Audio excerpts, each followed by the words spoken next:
Swayam Prabha. Digital India. Educated India.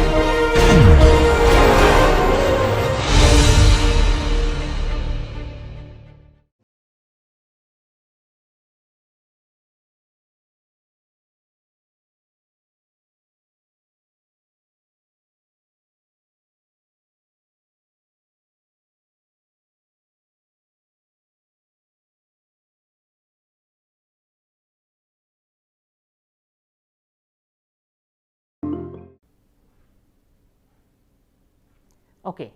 So, we continue our discussion on higher order autonomous linear systems. In the previous lecture, we took a general nth order system and we said that an nth order system can be represented by a matrix equation which is given as d by dt of the dynamical vector, which is multiplied by the matrix A multiplied by the vector itself. And we said that there is a very close similarity to the first order dynamical equation, where you can simply substitute the first order variable x by the vector x and the variable A by the matrix A. To solve such equations, we said that the solution is given by x is equal to summation I goes from 1 to capital N C I e to the power lambda I t multiplied by V I, where lambda i's are the eigen values of the matrix and V i's are the corresponding eigen vectors. We said that we will take the case of second order systems because of their relevance, and therefore, we will dedicate this lecture specifically for understanding the behavior, the dynamical behavior of second order systems. So, let us look into typical second order systems.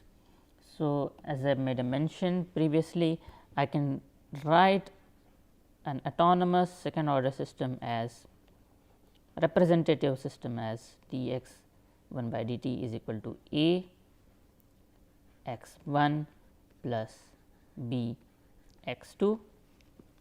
I want the system to be coupled, and d x 2 by d t is equal to C x 1 plus D x 2. Okay.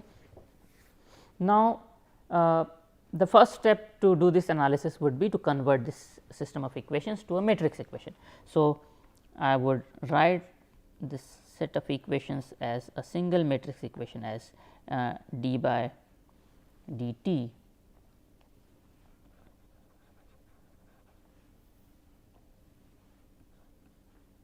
of x 1 x 2 to be equal to A B C D multiplied by x 1 x 2. This is my dynamical equation. Let us remind ourselves that this is of the form d x under bar by dt is equal to A double under bar x single under bar. Okay. When I wanted to look into the dynamical behavior of the first order equation, which was d x by dt is equal to A x, I basically saw that there are two behaviors. One is exponentially growing behavior, and this was for A greater than 0, and the other was exponentially decaying behavior, and this was for A less than 0, right. And you would see that A in fact is an eigenvalue of the operator d by dt. Okay. A in the previous case is an eigenvalue of the operator d by dt, where you can say that x is the eigen function. So, similarly, in our current case, I can look into the eigen values of A and comment upon the behavior. In the previous case, the system had a bifurcation at A is equal to 0. So, the value of A, the sign of A determine the fate of the system. In case of second order systems, what I would need to do is I would need to look into the eigenvalues, not simply A, but all the eigenvalues of the matrix A to determine the future of the system. So, let us focus on one of such cases. So, I have case 1 where my matrix is of the form A, it is of the form A 0 0 B. Suppose you have a dynamical system which can be modeled such that the matrix A is nothing but A 0 0 B. In such a case, I encourage you to determine yourself that lambda 1 is A and lambda 2 is B, and correspondingly V 1 is 1 0 transpose and V 2 is 0 1 transpose. Okay. So, now if this be the case, then what would be my solution? My solution would be x 1 x 2 is equal to C 1 e to the power A t 1 0 plus C 2 e to the power B t 0 1. Okay. This is my solution. The solution to the system of equations of the form which is given by equation 1 or the corresponding matrix equation 2 would be given by equation 3. Now, how would I determine the general behavior or nature of the solution which is given by equation 3? I will need to look into the magnitudes as well as the signs of the eigen values. So, let us consider case 1 A. Okay. So, I have, so my general solution is given by this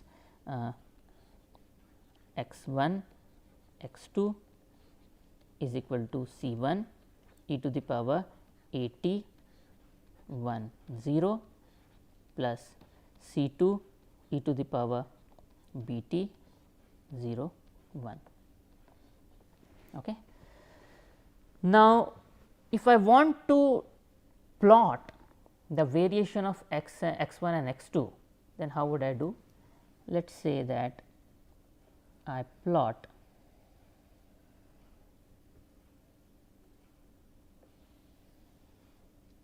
x 1 versus x 2. At time t is equal to 0, at t is equal to 0 and for C 2 is equal to 0, right, for C 2 is equal to 0, because I will have all combinations of C 1 and C 2 and all of them would satisfy the solution. So, one of those would satisfy the condition where C 2 is equal to 0. So, at t is equal to 0 and C 2 is equal to 0, my solution is simply C 1 times 1 0.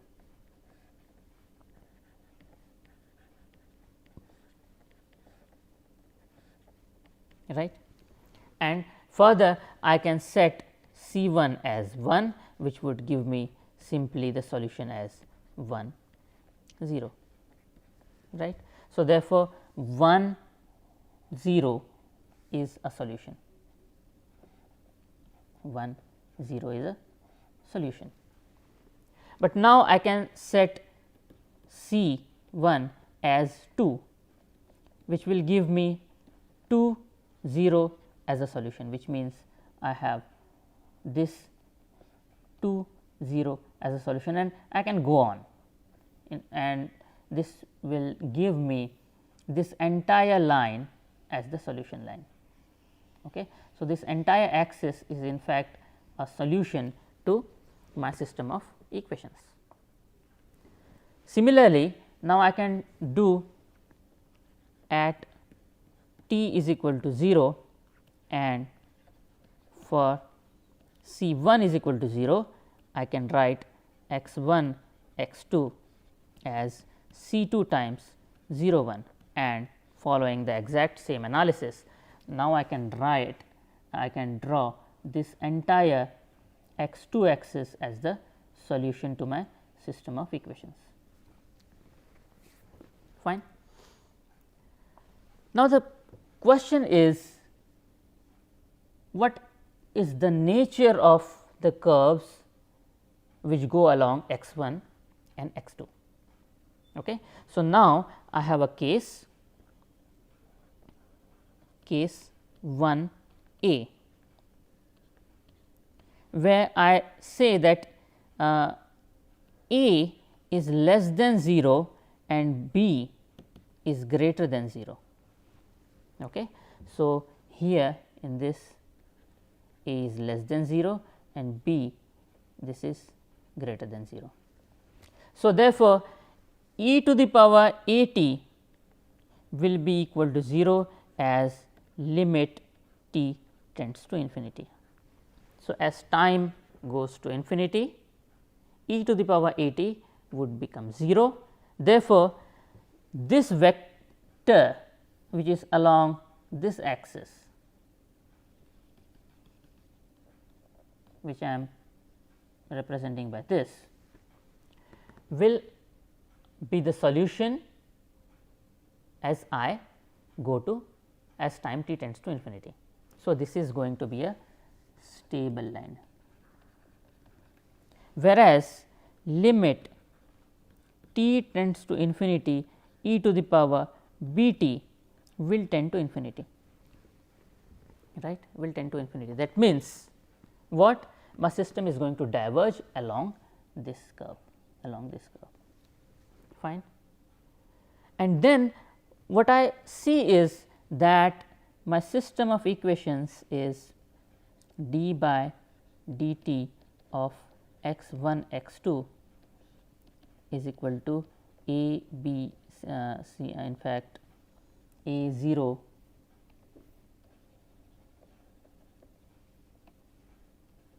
0 b multiplied by x 1 and x 2, and if I want to determine the equilibrium solution, then my equilibrium solution will simply be given as this is equal to 0, which satisfies x 1 equilibrium, x 2 equilibrium to be 0 and 0. It is not very difficult to solve this system of equation.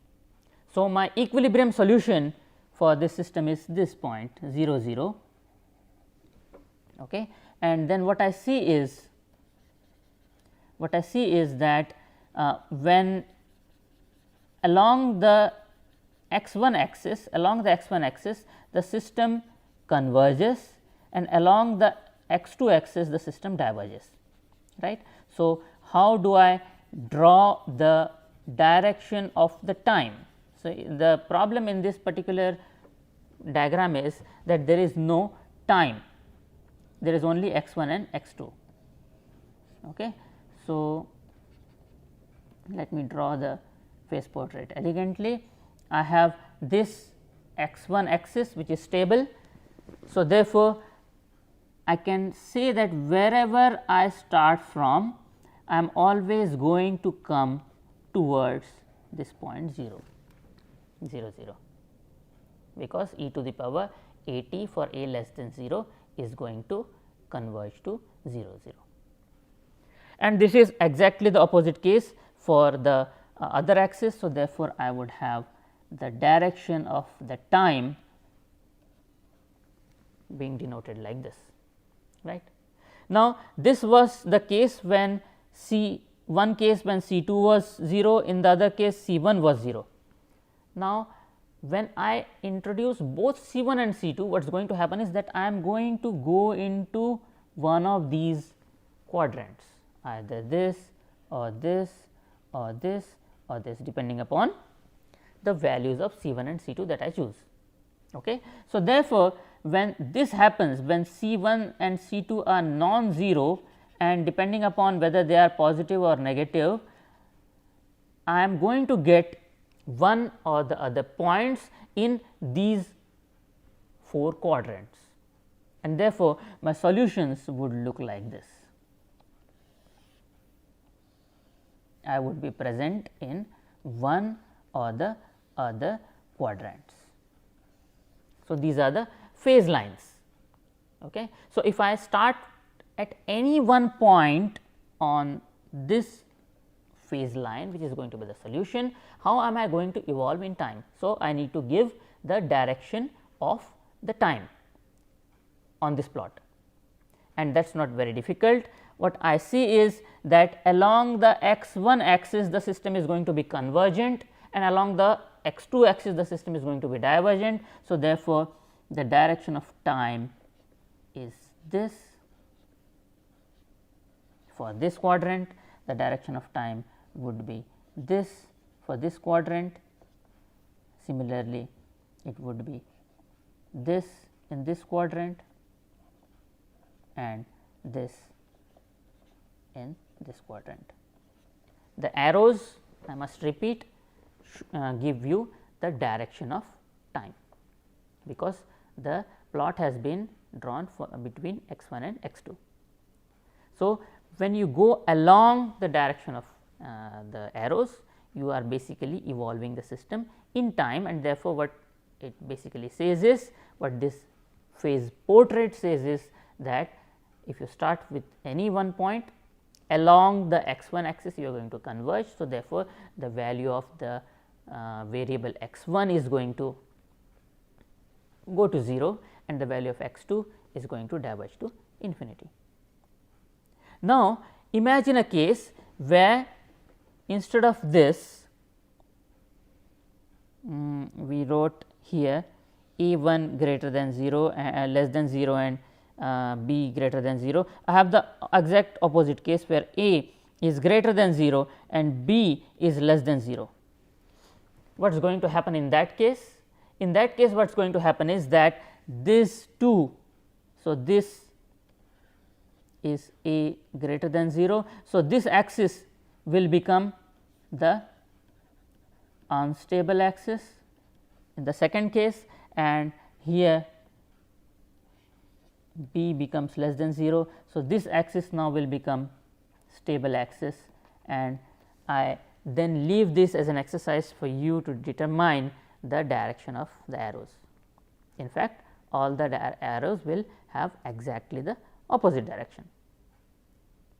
And what kind of phase portrait is it called? This phase portrait is called saddle solution.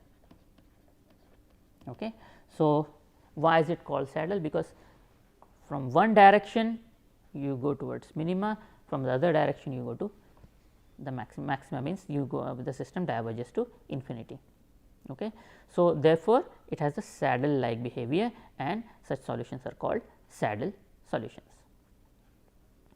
Now, we take another case where you have our equation is this d by dt of x1 x2, this is equal to a 0 0 b multiplied by x1 x2. Okay. And now, you have a greater than 0 and b also greater than 0, and you can write a greater than b greater than 0. Okay. So, my solution is given by the same equation x1 x2 is equal to c1 e to the power at 1 0 plus c2 e to the power bt 1 0. The equilibrium solutions remain the same. So, therefore, I will have the same point 0 0 as the equilibrium solution, and the axis would be x1 and x2. But now, what is going to happen is that a is greater than 0. So, limit t tends to infinity, e to the power a t would tend to infinity, and limit t tends to infinity, e to the power b t would also tend to infinity. Remember, in the previous case, one of them tended to 0, the other one tended to infinity. That is why we call the solution as saddle solution. Now, when this happens, both the solutions, so we had these, we had marked these solution axes, and now both the axes are unstable, and how do I draw the phase lines? This is the question. Okay. So, this infinity, the system goes to infinity, which means that the system is divergent, but how do I show this divergence? This is the question. For that, I need to do one thing. This particular system of equations is such that you can write the solutions of x 1 and x 2 in explicit form. Okay. So, if you solve for x 1 and x 2 using equation 1, what you will get is that x 1 is c 1 times e to the power a t, and x 2 is c 2 times e to the power b t, right. I do not know the slopes of the curves which would be present in the 4 quadrants. This is the problem. So, then what I would do? I would play a trick. From here I would write d x 1 is equal to c 1 a e to the power a t, and d x 2 is equal to c 2 b e to the power b t. From where I can write d x 2 by d x 1 is equal to c 2 b upon c 1 a multiplied by e to the power b minus a t, right. Now, I have some idea about the dependence of the slope on time. Okay. I have some idea about the dependence of the slope on time, right. So, as t tends to infinity, what happens to the slope? You see here you have b minus a, and in our case b is less than a, which means b minus a is negative, okay, which means that the slope as time t tends to infinity is going to diminish to 0. The slope should become 0. This is what I learned from this expression. Okay. So, how do I draw a set of curves such that as time t tends to infinity, the slope becomes 0, and at the same time there is no t anywhere here on the face portrait. So, let us see if the curve which I draw satisfies this condition.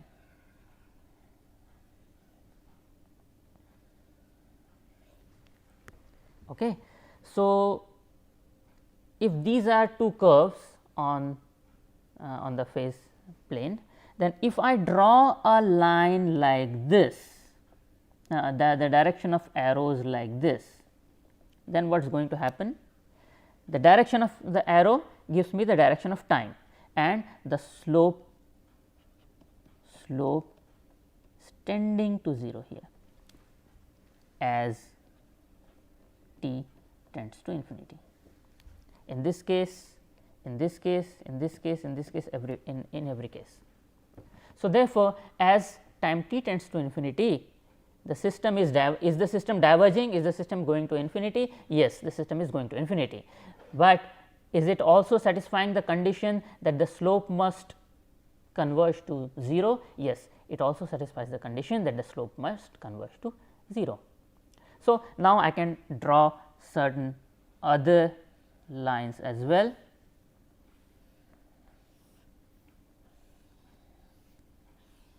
These all are supposed to meet at 0, by the way. So, these would be the solution curves where they all emerge from 0 0 and then they go to infinity, satisfying the condition that the slope as time t tends to infinity tends to 0. Okay.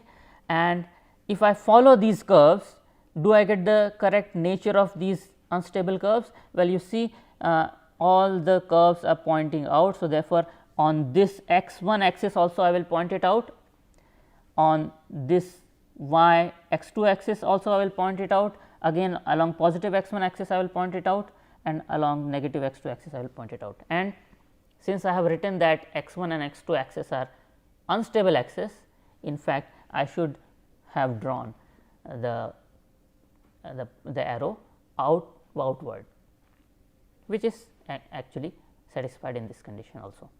Okay. So, now since you start from 0 0 and you emerge out, these solutions are called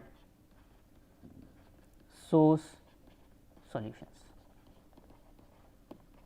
Okay. These solutions are called source solutions. So, we had case 1b where you get source solutions because you had the eigenvalues, both of which were positive. Now, you can do one trick. You can have a situation. So, let us quickly draw this. We had a greater than 0, we had b greater than 0, okay, and you drew these as the solutions, right, and all of them were pointing out. This is x 1, this is x 2, and the condition was that a is greater than b is greater than 0. Now, what is going to happen when a is greater than 0, b is greater than 0, but b is greater than a, in which case we will do the same analysis for the gradient, for the derivative, and then in this case I am pretty sure you would be able to figure out that you will get the phase portrait like this. You have pointing out, arrows pointing out, arrows pointing out, and now as time t tends to infinity, the slope should tend to infinity. Please do these calculations by hand, and if you find the derivative dx 2 by dx 1, e to the power b minus a term would appear, and since b minus a is positive, the slope should tend to infinity. So, how would I draw the curve which would show that the slope is going to infinity? Please convince yourself that these are how they would look like. And again this would be the direction of the time. Okay. So, this is also a source solution. Finally, we have the third case where both of the eigenvalues can be identified as negative. So, dx, so we have d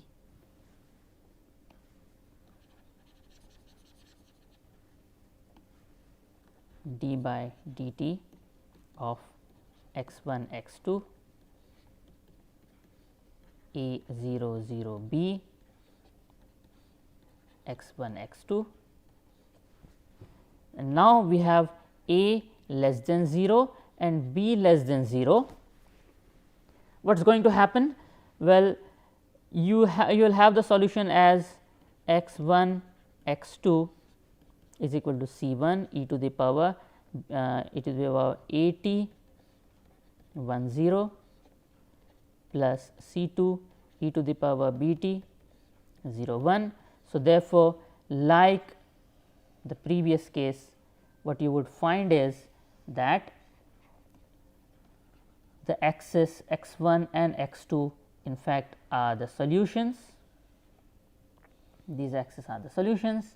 This point is the equilibrium solution, and now the question is what happens as limit t tends to infinity e to the power a t when a is less than 0, this is equal to 0, and similarly limit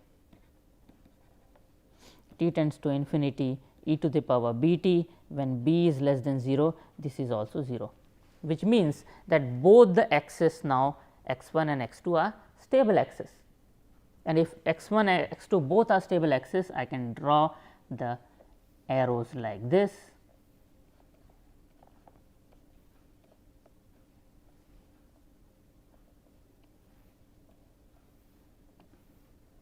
They are all converging to 0 0. I will again ask the same question, that what would happen to the quadrants which are or to the regions which are away from the axis.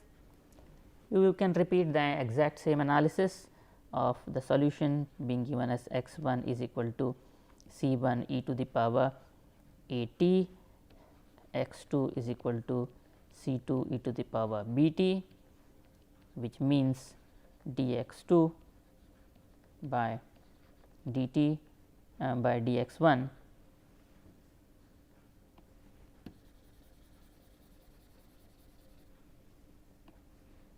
dx 2 by dx 1 will be equal to c 2 b by c 1 a multiplied by e to the power b minus a times t, and then for the case where b is greater than a, for the case where b is greater than a, the slope would tend to infinity, dx 2 by dx 1 would tend to infinity. So, how would I draw such curves where the slopes tend to infinity? Now, in this case the direction of the arrow is inward, therefore, the direction of the time is inward. So, here in this region the slope should become infinity. This is very different from the previous case. At the center or at the origin, the slope should become infinity, and you see here that if I draw a curve like this, here the slope is infinity, right. This is exactly opposite of what we saw in the previous case. So, the direction of arrow would be this, and I can draw several of such curves.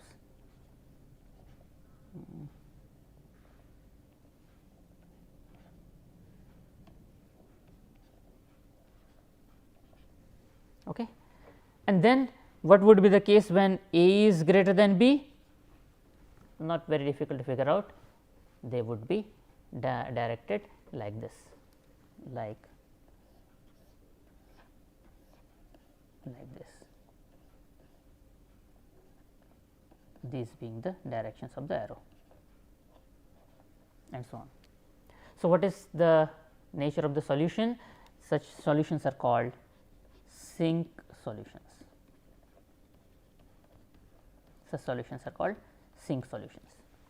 So, what we saw today is that you can cast a second order dynamical autonomous system in the form dx by dt is equal to a x, where x is the vector, dynamical vector x, a is the matrix. You can determine the eigen values and eigen vectors, and for the case where the eigen where the vector is of the matrix is of the form a 0 0 b, only for such a case what you can do is you can determine the solutions as c 1 e to the power a t 1 0 plus c 2 e to the power b t 0 1. What is going to happen is, now the nature of your solutions will depend upon the values rather the signs of a and b. When one of the eigenvalues is positive and the other eigenvalue is negative, you get saddle solution, where one of the axis is going to be a stable axis, the other axis is going to be an unstable axis. When both of the eigenvalues are greater than 0, they are positive, the system is divergent, both the axis would be unstable axis, and you will get source solution. Similarly, you will get the exact opposite result when both the eigenvalues are negative, both the axes will become stable axis and the solutions would be called the sink solutions. We will take a case of completely different form of the matrix A in the next lecture and see how this can affect the nature of the solutions. Thank you.